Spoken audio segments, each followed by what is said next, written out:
नमस्कार दोस्तों, मैं हूं निरंजन कृष्णा और आप देख रहे हैं सब पर नजर।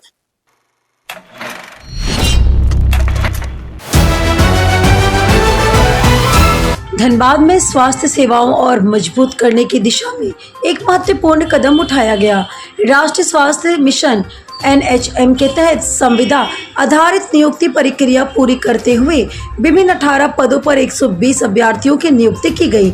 इन पदों के लिए कुल 956 अभ्यर्थियों ने आवेदन किया था, जिसके बाद लिखित परीक्षा और सफल अभ्यर्थियों का स्किल टेस्ट आयोजित किया गया। चयनित अभ्यर्थियों में से ANF स्टाफ नर्स और फार्मासिस्ट, लेबोरेटरी टेक्नीशियन और समेत अन्य स्वास्थ्य कर्मी भी शामिल हैं। सदर अस्पताल धनबाद में आयोजित कार्यक्रम के दौरान उपायुक्त Aditya Ranjan, SSP Prabhat Kumar, civil surgeon doctor आलोक विश्वकर्मा सहित कई अन्य अधिकारी मौजूद रहे। अधिकारियों ने नवनियुक्त कर्मियों को स्वास्थ्य सेवाओं के प्रति समर्पण और जिम्मेदारी के साथ कार्य करने के लिए प्रेरित किया। बताया गया है कि इन स्वास्थ्य कर्मियों की तैनाती सदर अस्पताल के साथ साथ विभिन्न सामुदायिक स्वास्थ्य केंद्रों में, प्राथमिक स्वास्थ्य केंद्रों और आयुष्मान आरोग्य मंदिरों में की जाएगी। वहीं विभाग ने यह भी संकेत दिया है कि मेरिट सूची में मामूली अंतर से पीछे रह गए अभ्यर्थियों को आगामी नियुक्ति प्रक्रिया में भी फिर से अवसर दिया जाएगा। इन सभी नियुक्तियों से जिले की स्वास्थ्य व्यवस्था को और मजबूती मिलने की उम्मीद जताई जा रही है।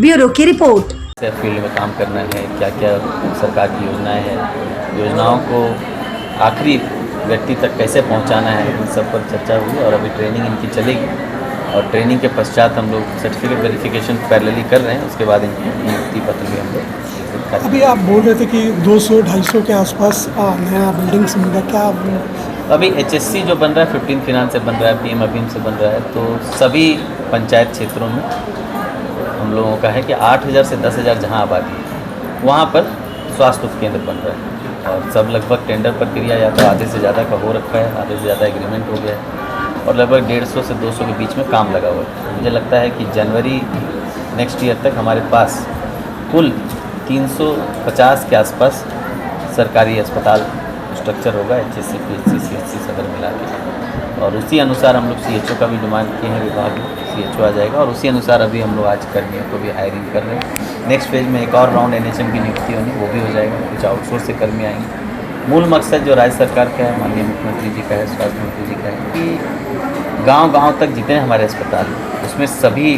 पर्याप्त मात्रा में सामग्री, मेडिसिन, इंजेक्शंस वगैरह हों और इन सब की उपलब्धता इंश्योर करने के लिए पर्याप्त मात्रा में कर्मी हों। ये दोनों चीज़ में हम लोग लगे हुए हैं। मेन पावर बहाली के लिए बड़ा हमारे प्रोजेक्ट बहाली करने जा रहे हो, कितना संख्या में होगा?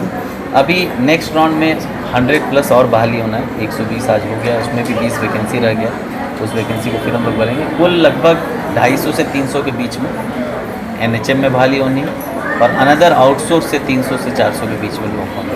सर, जो मेगा सूची में कुछ अंकों से पिछड़ गए थे उनको लाभ मिलेगा कि नहीं अगली भर्ती में? देखिए, अगर जैसे ही हम लोगों का ये कुछ लोग ज्वाइन नहीं भी किए हैं क्योंकि राज्य स्तर की नियुक्ति में कुछ लोगों ने अपना एग्ज़ाम क्लियर कर लिया है, तो वो वाली वैकेंसी हम लोग मेधा सूची से भर देंगे और अब नेक्स्ट एग्ज़ाम होगा फिर उसकी भी मेधा सूची बनेगी। जितना हमारा सीट है उसको हम लोग मल्टीपल राउंड से मेधा सूची से उठा के भर लेंगे। उसके बाद भी अगर कुछ मेधा सूची में लोग बच जाते हैं तो हम लोगों की मंशा है कि आउटसोर्स से जो हम लोग कर्मी लेते हैं, तो ये चूँकि एग्ज़ाम क्लियर करके आए हैं, जेन्युइन लोग हैं, ये झारखंड में जितने उनके सर्टिफिकेट्स वेरिफिकेशन तो ये सब हो रखा है, तो मुझे लगता है कि आउटसोर्स से भी प्राथमिकता के तौर पर इनको ही हम लोग रखने की कोशिश करेंगे ताकि इनकी जो चूँकि सारा वेरिफिकेशन हो रखा है तो ये सही कर्मी भी हम लोगों को आउटसोर्स से मिल रहा है। ICU का प्रोविज़न हम लोगों ने कर दिया है। अभी सदन के मेन बिल्डिंग में ग्राउंड फ्लोर में लेफ्ट साइड जो है, जहाँ पहले रजिस्ट्रेशन काउंटर वगैरह था, रजिस्ट्रेशन काउंटर जो कि बाहर बन गया है, वहाँ एक प्रॉपर 8 बेडेड ICU हम लोग रेडी करने जा रहे हैं और मुझे लगता है कि जुलाई 1st वीक तक हम लोग बेड का खरीदारी हो गया? नहीं, अभी खरीदारी नहीं हुई, सब प्रक्रिया में। एक और बहाली के समय में गड़बड़ियाँ ना, उसको लेकर के भी आपने कुछ कहा था? हाँ, हम लोग यही कोशिश किए हैं। आप देख रहे हैं कि बहाली का जो पूरा प्रक्रिया है उसको हम लोगों ने बहुत ही पारदर्शी तरीके से रखा है। इनफैक्ट बीच में कुछ शिकायत फ़ोन कॉल करके लोगों को जो बोलते हैं साइबर फ्रॉड करने की कोशिश की गई, उसकी भी सूचना हम लोगों ने दी। उसमें पुलिस ने बहुत तत्काल कार्रवाई करके उसका फ़ोन नंबर ट्रेस किया। वो बिहार के किसी नवादा डिस्ट्रिक्ट के किसी लड़के का नंबर था, उसको हम लोग ट्रेस भी किए। तो इस तरह के किसी झांसा में लोग नहीं आए, इसी की हम लोग बातचीत कर रहे थे कि हम लोग बहुत ही फेयरली, जैसा कि राज्य सरकार की मंशा भी है कि नियुक्ति में किसी भी तरह की कोई गड़बड़ी नहीं होनी चाहिए। तो हम लोगों ने होमगार्ड की भी नियुक्ति, एनएचएम की भी नियुक्ति, अभी एनएचएम का सेकंड राउंड करने जा रहे हैं, आईसीपीएस की नियुक्ति हुई, नरेगा की नियुक्ति हुई, आप देख रहे हैं। किसी में किसी भी तरह का हम लोगों ने ना जो है गड़बड़ी होने नहीं दिया है और ईश्वर की कृपा से सब ठीक से हुआ है। इस कार्यक्रम में काफ़ी कुछ आपने बताया, इसका क्या उद्देश्य है और क्या बोलेंगे? ये स्वास्थ्य विभाग में एनएचएम के अंतर्गत आज लगभग 115 नए मेंबर्स आप कह सकते हैं ज्वाइन किए हैं। तो उसी कार्यक्रम में डीसी साहब के द्वारा मुझे मौका दिया गया था। तो देखिए, ये जो व्यवस्था है, गवर्नमेंट की व्यवस्था है, उसमें से खास करके जो और कुछ व्यवस्था होती है, जैसे उसमें स्वास्थ्य है, तो इसमें हम लोग, आप लोग सब लोग महसूस करते हैं कि जो गवर्नमेंट की अपेक्षा है, जो उम्मीद है, जो लोगों की उम्मीद है, संभव उस पर हम लोग अभी बहुत अच्छे से खड़े नहीं उतर पा रहे हैं। क्योंकि ये लोग नए मेंबर्स हैं, तो इनको हमने बताया है कि कैसे जज्बा मेंटेन रखना है, किस प्रकार से लोग आपसे उम्मीद करते हैं। और आपको ये मौका मिला है बहुत लोगों को छंटने के बाद। आप जैसा देख रहे हैं कि सिलेक्शन और जितने लोग अप्लाई किए थे लगभग 1:7 का रेशियो। तो यही बनाए रखें और कहीं कोई दिक्कत हो तो ये पूरी व्यवस्था एक टीम के अंतर्गत काम करती है। पूरी राज्य सरकार की जो व्यवस्था है वो पूरी एक टीम है, उसमें अलग अलग विंग बनाए हुए हैं ऑपरेशनल स्मूथनेस के लिए।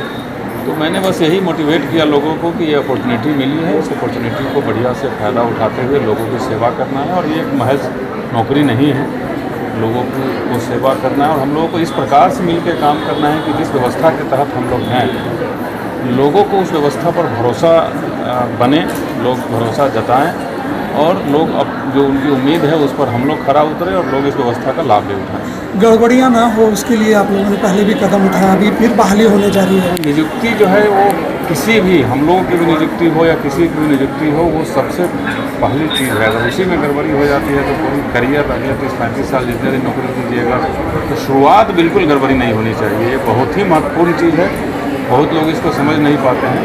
बट नौकरी की जो प्रक्रिया है उसको संचालन करना, ये I think most important work है।